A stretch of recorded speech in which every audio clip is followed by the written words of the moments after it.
Rodney King was captured in a beating by LAPD officers, at least four of them, in 1991. At the time, had been speeding. They stopped him, and then they really commenced to beat him. He was captured on a video, which is really the first time such a video had been captured. I will never forget that day. It was absolutely overwhelming, shocking, demoralizing. We were just stunned. Nobody thought the police would even go to trial, that there would even be a trial for police. They thought that they were just going to sweep it under the rug. So the fact that they got charged was a great first step. And lo and behold, a surprise to most everyone but the police and maybe some aspects of the general population, the officers were essentially found not guilty. This was shocking, and the community erupted.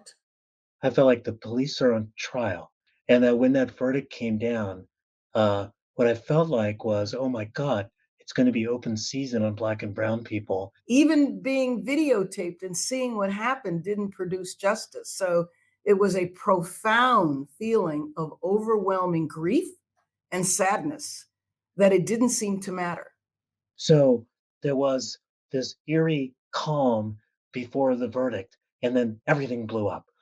Politically, in terms of the violence at Florence and Normandy and elsewhere directed at non-Black folks, and then this kind of bread riot that racked the entire city and made clear the economic desperation that existed. I'm coming back from Chicago to LA. As we're landing, we see these little orange plots, but we don't know that they're fires yet. It's not until we land and we get in the car that my driver says, man, they burning down the city. And I said, what do you mean? He said, the Rodney King verdict. And I said, what happened? He said, man, they got found not guilty and the city is on fire.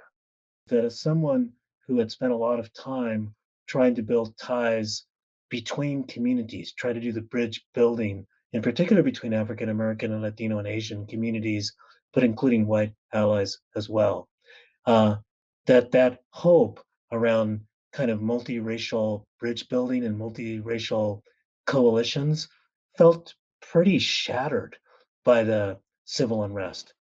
Since Rodney King, how many videos have we seen? I mean, I would guess we've probably seen hundreds of videos by now of police brutalizing people or people being killed. To see George Floyd, though, I mean, that was the public torture and execution of someone.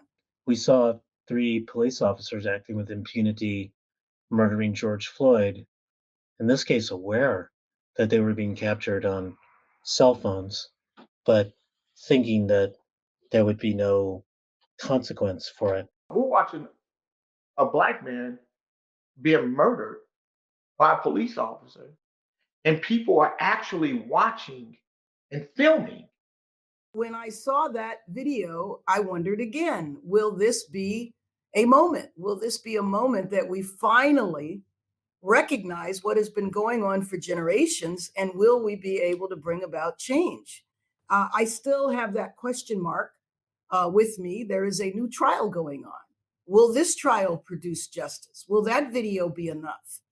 George Floyd was a volcanic eruption that had everybody in every community, everywhere, feeling this pain. With Rodney King, you saw Black people angry. With George Floyd, you saw all people angry. This summer of protest does seem to have had a pretty significant impact on public consciousness. And I hope that we can take advantage of that mental shift, just like there was a mental shift in Los Angeles, to move in a very different direction. So for me, the movement from Rodney King to George Floyd was a significant transformation in terms of the identification for the African American community and the general population as to how police treat people of different communities. I don't feel the same level of despair in terms of prosecuting police and bringing cases against police officers and departments that I did before Rodney King.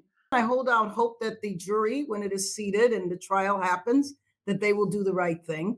But I'm also in Congress trying to change the law that results in officers never being prosecuted. The reason why I'm hopeful and the reason why we are where we are is not because of the torturous execution on video of George Floyd, but because of the hundreds and thousands of people that protested in every state in the country and many countries around the world.